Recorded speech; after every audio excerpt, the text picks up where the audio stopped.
Yes. Game na. Game na. Okay lang yung hindi panty ilaw. Sakto lang. Hindi ano. Pakinggan mo natin ang boses ko. I-stop. Pakinggan natin kung nag-e-echo. Or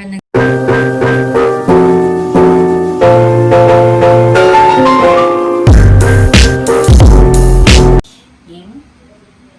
Game na? Yeah. Hey guys, it's Nile and welcome back to my channel.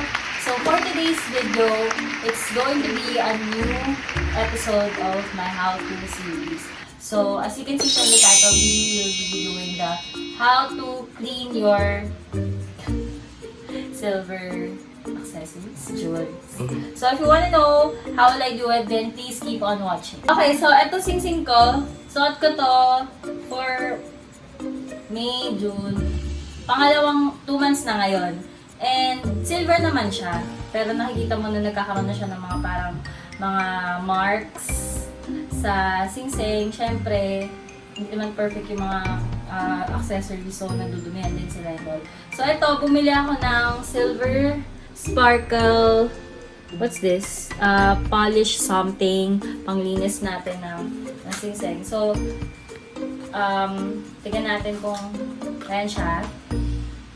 Yun. Flat silver dip, restore brilliance to silver. So, ang lapit.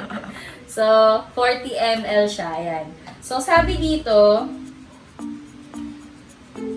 saan yan? Ayan. Place the silver jewelry in the basket and dip into the jewelry cleaner for 1 to 2 minutes until silver is clean. So, lalagay natin siya dito sa loob. Siyempre, sarado pa siya, no? Kasi, pa lang, bago pa lang kasi siya, guys. 50 pesos lang to sa Shopee. Ayan. Nandahan natin kasi harmful daw yung chemical nito. Okay. So, ito siya sa loob. Makita nyo. Clear lang siya. Tapos, amoy, walang amoy. Di sasawsaw na natin siya. Paano pala natin siya makukuha, no? Use a stick. May stick ba tayo? How? Sige, try na lang muna natin.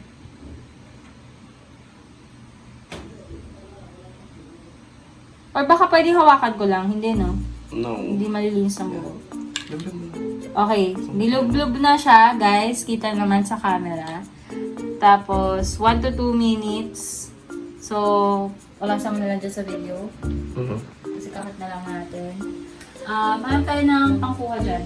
Guys, 1 to 2 minutes lang, huwag kayo lalagpas. Kasi baka may hindi siya magandang effect dun sa singing. Tsaka pwede naman pala siya i-transfer. Literal na nilub-lub po siya dun sa mismong lalagyan. So, ganun na lang gagawin next time. Ayan. So, after nyan, ilang minutes na lang po. Ilang seconds na lang. 20 seconds. Okay. Rinse in running water and dry with a soft, clean cloth. Replace when the liquid becomes cloudy. Okay. So, yeah. There you go. Okay. So, ito na siya. And rinse in running water. Oh. Parang nag-iba yung siya.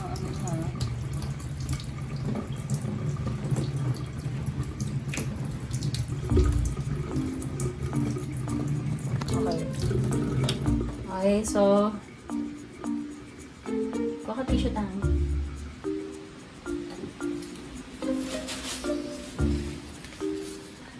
Tissue. Nakita ko yung effect na. Linis na siya. Mukha siyang bago. Messy. Oo. Kita niya ba? Kita? Yeah. Mukha na siyang bago. Wala na yung mga marks niya dito. Dito yung nagkaroon ng marks eh. Tsaka sa loob na wala na. As in, para na siyang bago ulit. Okay.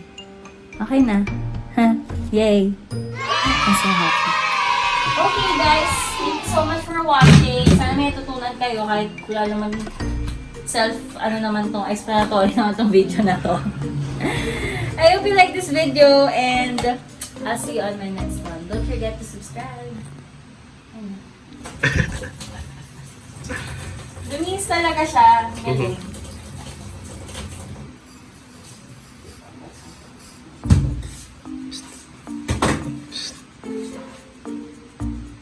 Oh, ba't meron pa?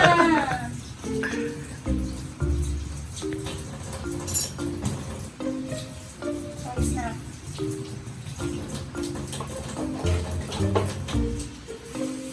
Hi. We're shooting a video of me washing the dishes. Yeah. You miss me that much. So this is our kitchen. Saka na pagtapos na.